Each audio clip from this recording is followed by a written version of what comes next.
We are rapidly racing ridiculous robots around a raucously rapid-fire rodeo in this rollicking episode of Little Big Thumbs.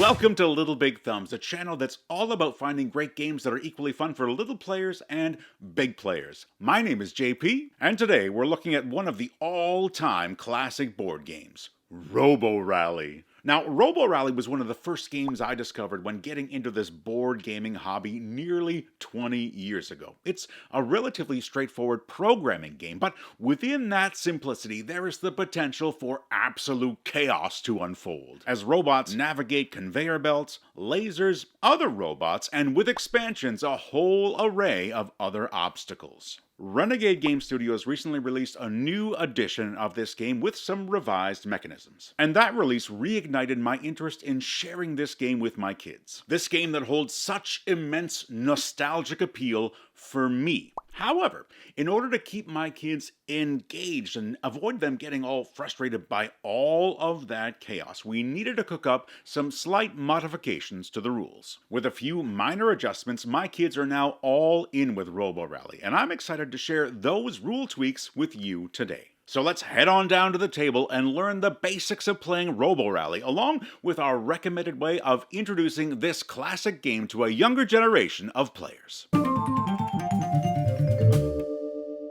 The Robo Rally rulebook includes over a dozen courses for players to build, as well as a guide for building our own racetracks. And once we have our robotic race course established, we'll be placing our robots each in one of the starting spots in the docking bay. And that's the point at which we're ready to move forward with the two main phases of the game, the programming phase and the activation phase. We use these two phases to find our way to the various translucent green targets on the board in numerical order from lowest to highest. The first player to accomplish this sequence will be the winner of the game. At the beginning of each round, players will each have 9 cards in hand, and they'll place 5 of them face down on these player board registers. And choosing which cards to put in which registers is the entirety of the programming phase.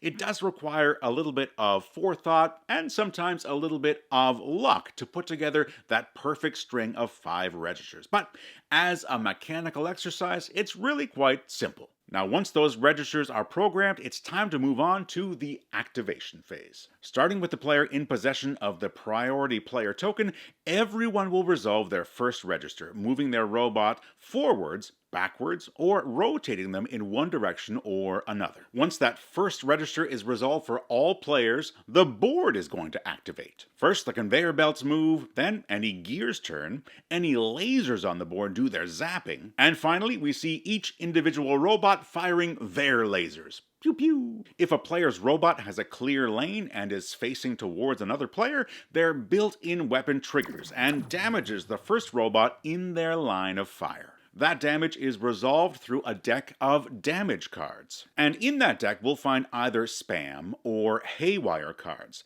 A spam card goes into a player's discard pile, and if that spam eventually finds its way into our hand, the only way to get rid of that card is by programming it into one of our registers. If that happens, the spam card will force a player to play a random card from the top of their draw pile, making for some unexpected and troublesome movements. The other type of damage card is called a haywire card, and when these are drawn from the damage deck, they're placed face down under the current face-up register card. In the next round, that player does not program a card into that register slot, and instead they'll be forced to resolve whatever is on that haywire card. We'll repeat this activation phase after each register is revealed, and once all 5 cards have been resolved, it's time to place those cards in the discard pile and prepare for the next programming phase. At the very beginning of the game, each player is dealt 3 upgrade cards. And before each programming phase, players will have the opportunity to purchase 1 upgrade. The currency for these purchases is the energy we collect either by landing on battery spaces on the boards or by activating power-up cards in our registers. These upgrades include temporary perks that are removed from play once used, or permanent hacks that offer ongoing offensive and defensive buffs. And that's the basic structure of the game. Buying some upgrades, programming our registers, and then resolving those registers. It all adds up to a highly interactive game in which robots are often shoving each other around the board, completely messing up the programming of their rivals. It's a delightfully frustrating experience that will frequently have players giggling over the ridiculous interactions that are taking place. And after the laser dust settles and all of the conveyor belts have finished churning, one player will eventually reach all of those checkpoint flags and will claim a resounding victory for their Robo Buddy.